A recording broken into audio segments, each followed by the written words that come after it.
Секој што има куче го знае тоа чувство. Кога ќе ве погледнат и имате впечаток дека ве осудуваат за нешто. Но што ако за тој сезнаен поглед не се крие осуда? Ајде да истражиме што навистина се случува. Знаете на што мислам? Се враќате дома малку покасно, може би сте го прескокнале ветувањето за награда и ве пречекува тој поглед. Малку настрана, разочаран. Сите сме го доживеале тоа, нели? И секогаш се прашуваме, што ли мисли сега? Епа, изгледа, не е само наша замисла. Ова е прашање што ги мачи сопствениците на кучиња на секаде низ светот. Затоа, време е да видиме што вели науката за ова. Добро, ајде да навлеземе малку подлабоко.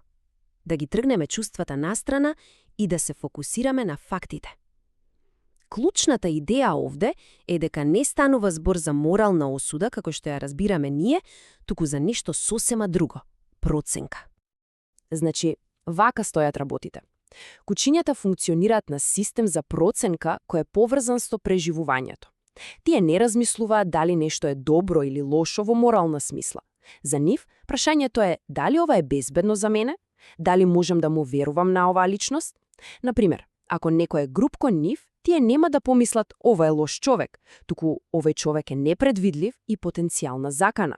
Се е инстинкт. И тука работите стануваат на вистина интересни. Она што ние го толкуваме на еден начин, од нивна перспектива значи нешто сосема поинакно. Тој познат поглед од страна не е критика, туку обид да го прочитаат нашето расположение. Кога ќе воздивнат, може би само реагираат на нашиот стрес, а кога ќе го свртат грбот, тоа не е презир, туку нивен начин да кажат оваа ситуација ме прави несигурен. Во суштина, се сведува на нивните основни потреби. Тие не се тука за да не критикуваат, туку за да се чувствуваат безбедно и да знаат што можат да очекуваат од нас. Се врти околу довербата и предвидливоста.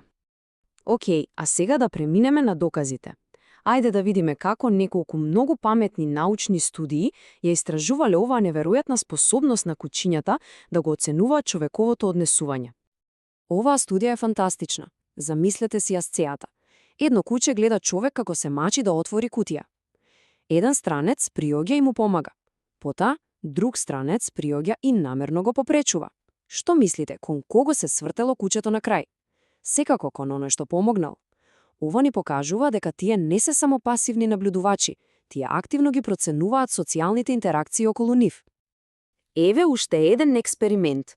Овој пат, кучињата гледале како една личност успешно отвора сад со храна, додека другата не успева во тоа. Резултатите? Па тие се прилично јасни. 3 од 4 кучиња му пришле на компетентниот човек. Ова значи дека тие не само што препознаваат кој е корисен, туку и кој е способен. Паметни суштества, нели?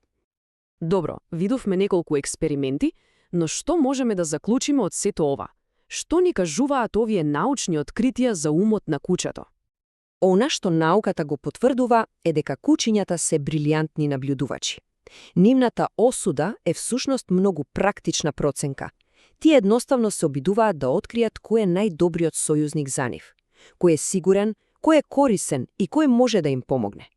Се разбира, важно е да се знае дека ова се студии во лабораторија, но сепак ни даваат неверојатен увид во нивниот свет. А сега, ајде да го пренесеме ова знаење од лабораторијата директно во нашите домови.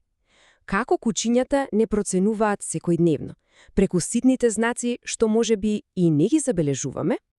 Кучињата собираат информации за нас на многу начини, но говорот на телото е апсолутно најважен. Веднаш по него доаѓа тонот на гласот. Можеби не го разбираат секој наш збор, но емоцијата зад зборовите, да, неа ја разбираат совршено. Многу е тешко да се скрие нешто од нив. Значи, што точно проценуваат? Па речи си се. Нашата самодоверба, нашата компетентност, нашата емоционална состојба.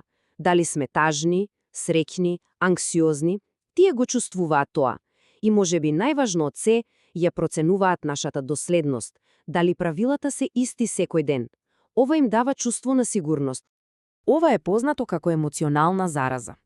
Помислете на нашите емоции како на нешто што може да се пренесе. Ако ние сме напнати, тие го впиваат тој стрес и стануваат напнати. Не затоа што не осудуваат, туку затоа што инстинктивно ја чувствуваат ситуацијата како потенцијално опасна. Тие се како наше огледало. И со тоа, ајде да ја заокружиме оваа приказна со една поинаква перспектива. Што ако целата оваа идеја за осуда е погрешна? Што ако, всушност, се работи за нешто многу подлабоко? Нешто поврзано со поврзаност и разбирање?